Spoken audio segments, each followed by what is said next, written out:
মালাস রান্নাঘরে আপনাদের সবাইকে স্বাগত জানাই। আবার চলে এলাম একটি রেসিপি নিয়ে। রেসিপিটি দেখুন, দেখে ভালো লাগলে লাইক, শেয়ার, সাবস্ক্রাইব অবশ্যই করবেন। কমেন্ট করতে ভুলবেন না কিন্তু। আজ আমি নিয়ে এলাম একেবারে সহজ সরল একটি দারুণ টেস্টের রেসিপি, যেটি যেই খেয়েছে সেই বলেছে অসাধারণ। তো আজ এটা বানিয়ে ফেলেইছিলাম, বেশ অনেকটাই এগিয়ে গিয়েছিলাম। তখন আমার মেয়ে বলল, মা এই রেসিপিটা আমার এক বন্ধু জানতে চেয়েছে। হ্যাঁ, অনেকেই বলবেন হয়তো যে আপনার আবার ভিউয়ার্স কজন দেখে আপনার ভিডিও। হ্যাঁ, আমার ভিডিও 2-4 জনই দেখেন, তবে যারা দেখেন তাদের ভালোই লাগে। তারা অনেকেই অনেকবারই অনেক কিছু অনুরোধ করেছিল এবং সেটা আমি করেও ছিলাম। তো তারা আবার দেখেছে বা দেখে এখনও। তো আজ চিকেনটা আমি বেশ অনেকটাই এগিয়ে নিয়ে গেছিলাম। চিকেনটা এটা বোনলেস চিকেন। যখনই আমার ঘরে চিকেন আসে তখনই আমি একটু বোনলেস চিকেন আলাদা করে সরিয়ে রাখি, যেহেতু আমার মেয়েরা এটা পছন্দ করে। তো সেই চিকেনটাকে খুব ভালো করে ধুয়ে নিয়ে তার মধ্যে নুন, হলুদ গুঁড়ো, লঙ্কার গুঁড়ো আর আদা কাঁচা লঙ্কা বাটা আর অল্প একটু রসুন বাটা মিশিয়ে রেখেছিলাম। আর এদিকে আমাদের ভাতের চালটাই আমি হতে দিয়েছিলাম। তো একটু গরম মশলা দিয়ে ভাতের চালটা হতে দিয়েছিলাম, অল্প নুন দিয়েছিলাম। এই চালটা আমি 80% সেদ্ধ করে নেব। আর চিকেনটাকে সাদা তেলের মধ্যে ভালো করে ভেজে নিচ্ছি। আর তার আগেই আমি একটু আলু কষিয়ে রেখেছিলাম নুন হলুদ দিয়ে। আলুটাকে একেবারেই সেদ্ধ করে ভেজেছিলাম, ঢাকা চাপা দিয়ে বেশ অনেকক্ষণ ধরে ভেজেছিলাম, যাতে আলুটা ভাজা হতে হতেই সেদ্ধ হয়ে যায়। আর একটু বেরেস্তাও করে রেখেছিলাম। তো সেই ভাজা চিকেনটার মধ্যে অল্প একটু পেঁয়াজ বাটা দিয়ে দিলাম। এবারে এটাকে আরও কিছুক্ষণ কষাবো। এটা খেতে কিন্তু সত্যিই দুর্দান্ত হয়। আপনারা যদি না করে থাকেন অবশ্যই একবার করবেন। চালটাও আমার প্রায় সেদ্ধ হয়ে এসেছে। এটা কিন্তু আমাদের যে চালে আমি ভাত করি সেই চালটাই। এবারে একটা কড়া বসিয়ে দিলাম। কড়ার মধ্যে দিয়ে দেবো পরিমাণ মতো সাদা তেল আর দেবো অল্প একটু ঘি। সাদা তেল আর ঘি সমান পরিমাণে দেব। আপনারা চাইলে শুধু ঘি বা শুধু সাদা তেলেও করতে পারেন। সাদা তেলের মধ্যে দিয়ে দিলাম এলাচ আর দারুচিনি থেতো করা, আর দিলাম একটু ঘি। এটা খেতে কিন্তু খুবই ভালো হয়। যখনই চিকেন হয় তখনই আমার ঘরে এই রকম বিরিয়ানিটা আমি করে থাকি। এইবারে দিয়ে দেবো সেই বড় করে কেটে রাখা আলুগুলো, যেগুলো আমি ভাজতে ভাজতেই প্রায় সেদ্ধ করে নিয়েছি। খুব ভালো করেই আলুটাকে ভেজেছি। আমি কিন্তু ভাপিয়ে বা সেদ্ধ করে আলুটা ভাজিনি। যেহেতু চন্দ্রমুখী আলু, সেই জন্য ঢাকা চাপা দিয়ে বেশ অনেকটা পরিমাণ তেলের মধ্যে আলুগুলোকে ভালো করে নুন হলুদ দিয়ে কষিয়ে নিয়েছিলাম। এবারে দিয়ে দিলাম অল্প একটু ভাত। প্রথমে দিলাম গরম মশলা, তারপরে দিলাম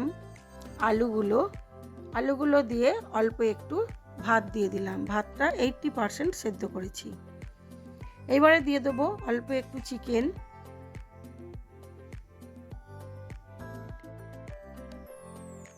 তারপরে আরও একটু এর মধ্যে ভাত ঢেলে দেবো। সবেমাত্র ভাতটা হয়েছে তো, সেই জন্য বেশ গরম। আরও একটু এর মধ্যে ভাত দিয়ে দিলাম। আমি 2-3টে লেয়ারই করব, আপনারা আপনাদের পরিমাণ অনুযায়ী করবেন। দিয়ে দিলাম চিকেনটা, বাকি চিকেনটা দিয়ে দিলাম। এবারে এর মধ্যে দিয়ে দেবো ভেজে রাখা পেঁয়াজ, যেটাকে আমরা বলি বেরেস্তা।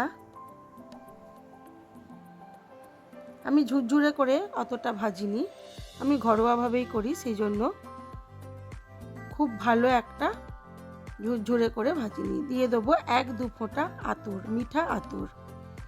আপনারা যদি মিঠা আতর নাও দেন তাহলেও হবে। এবারে এটাকে ঢাকা চাপা দিয়ে দেবো। তারপরে একটু হয়ে গেলে উপর থেকে কিছু গোলাপের পাপড়ি ছড়িয়ে দেবো। এরকম একটা মশলা পাওয়া যায় যার মধ্যে গোলাপের পাপড়ি, সাজিরে, মরিচ, এলাচ, লবঙ্গ, দারুচিনি সব কিছুই থাকে। তো আমি মশলাগুলোকে আলাদা করে গুঁড়িয়ে নিয়েছি। আজ কিন্তু ওই মশলাটা দেব না, যেহেতু আমি আগেই একটু গরম মশলা ফোড়নে দিয়েছি। এটা একেবারেই সিম্পলভাবে করব। কয়েকটা গোলাপের পাপড়ি দিয়ে স্বাদমতো নুন ছড়িয়ে এটাকে ঢাকা চাপা দিয়ে হতে দেব। বেশিক্ষণ লাগেও না, কিন্তু খেতে দুর্দান্ত হয় এটি। আর খেতে সত্যিই সুস্বাদু হয়েছিল। আমি এটাকে বললাম আজ থেকে স্টুডেন্ট বিরিয়ানি। স্টুডেন্টদের কাছে সবই থাকে, একটু ঘি তো থাকেই আলু সেদ্ধ ভাত খাওয়ার জন্য, আর যখন চিকেন কেনে আদা রসুন তো কেনেই, সেই দিয়েই হয়ে যাবে স্টুডেন্ট বিরিয়ানি বলুন বা চিকেন বিরিয়ানি।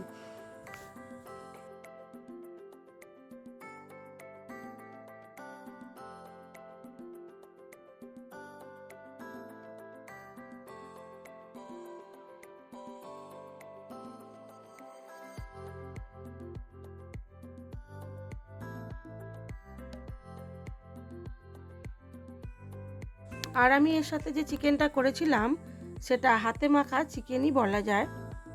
আমি সব কিছুই হাতে চিকেনের মধ্যে মিশিয়ে মেখে নিয়ে অল্প একটু তেলের মধ্যে গরম মশলা আর রসুন ফোড়ন দিয়ে সব কিছু মাখানো চিকেনটা দিয়ে ঢাকা চাপা দিয়ে ধীরে ধীরে করেছিলাম।